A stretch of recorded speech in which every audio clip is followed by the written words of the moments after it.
जय श्री महाकाल।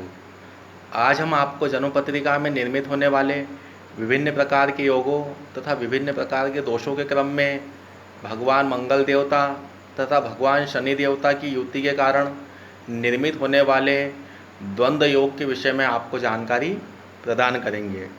देखिए, जब जन्म पत्रिका का अध्ययन किया जाता है तो जन्म पत्रिका में हमें विभिन्न प्रकार के शुभ योग और विभिन्न प्रकार के दोष दिखाई देते हैं।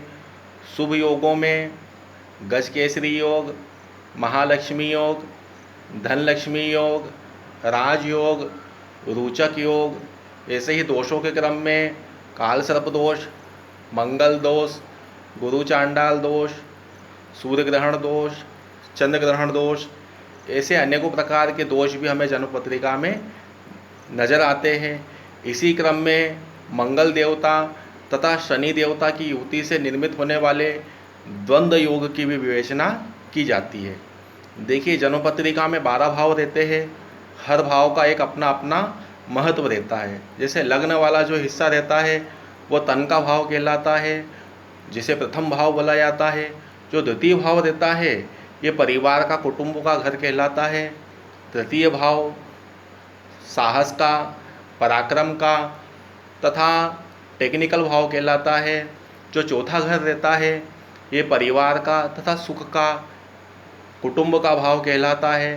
पांचवा भाव परिवार का, संतान का तथा त्रिकोण भाव भी इसे कहा जाता है। जो छठा भाव रहता है ये शत्रु वाला घर कहलाता है।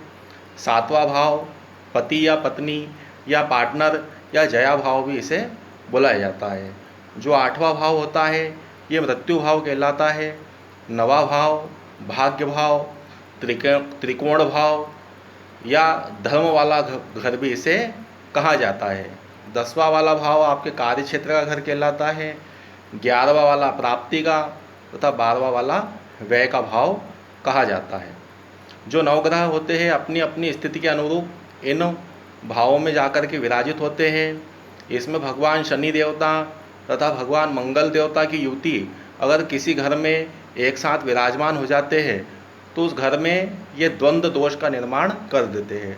देखिए, मंगल ग्रह तथा शनि ग्रह दोनों ही उग्र ग्रह है तथा दोनों ही ग्रहों को विशेष प्रकार की दृष्टियाँ प्राप्त है।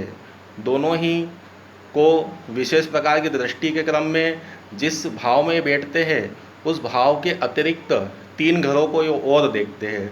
जैसे अगर मंगल या शनि ग्रह लग्न भाव पे विराजित है तो लग्न भाव से मंगल ग्रह की दृष्टि चौथे वाले घर में यानी आपके परिवार के सुख के भाव में रहेगी तो वहाँ पे हानि पहुँचाएगी। वहाँ पे जो मिलने वाले शुभ प्रभावों को ये रोकेगा।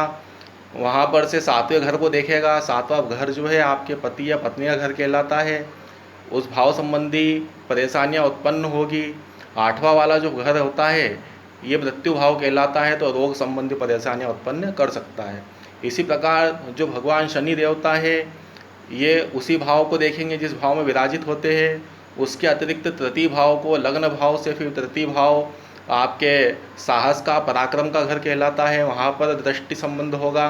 उसके बाद में भगवान शनि देवता 7वें भाव को, जो कि आपके पति या पत्नी या पार्टनर का घर है, वहाँ पे देखेंगे तो उस भाव संबंधी भी परेशानियाँ निर्मित कर सकते हैं। उसके बाद में 10वें भाव को देखेंगे जो कि आपके कार्य क्षेत्र वाला घर कहलाता है, तो वहाँ पे भी मंगल देवता और शनि देवता की युति से निर्मित होने वाले द्वंद्व योग के कारण परेशानियाँ उत्पन्न होती है।